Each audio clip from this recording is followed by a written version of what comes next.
When I was 6 years old, my family had a nice house near a small lake. It was a nice private community where little to nothing ever really happened. We'd been living there for about a month when my grandma decided to come and visit us.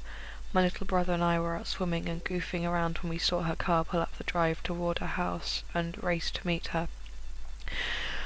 Grandma always had gifts when she came to visit. This time she brought us fishing poles, but for days we couldn't go swimming. Anxious to try them out, my brother and I took off running towards the lake, poles in hand.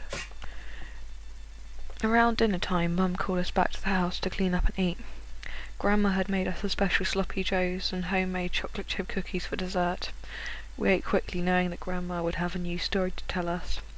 She always had the best stories about how things were created, or why things are the way they are now. For example, she said the reason a mosquito always buzzes in your ear is to ask if people are mad at them for biting, or the reason wolves howl at the moon is because the mother of all wolves lost a bet to a clever rabbit and was catapulted up there. Her stories usually made us all laugh until our sides hurt, especially when she would use the funny voices for the characters.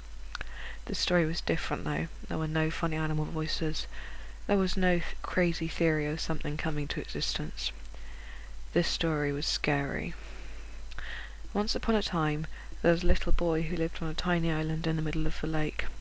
The boy loved to go swimming around his island and would spend hours out there. His mother always told him never to swim on a Sunday, but the boy didn't listen. One Sunday, it was very dark and cloudy. The boy decided he was going swimming despite his mother's pleas not to. While he was swimming, a large fish came up and swallowed the boy whole.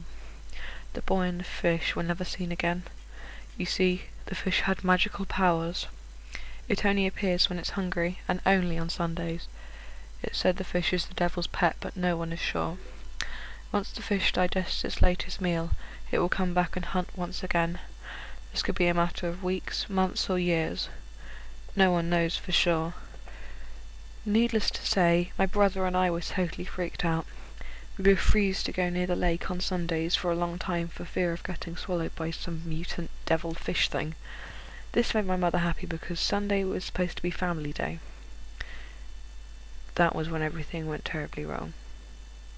You see, my dad smoked in the house a lot, especially when he was working on a home improvement project.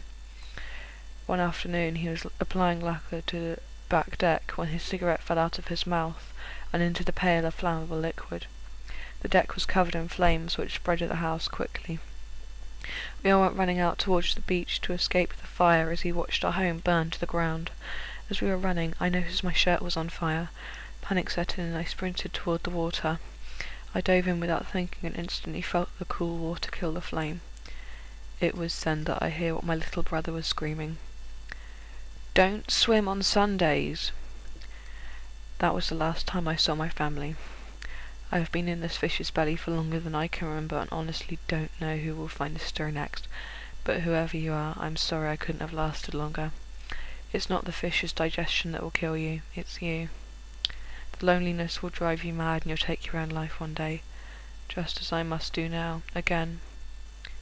I'm sorry you had to be next.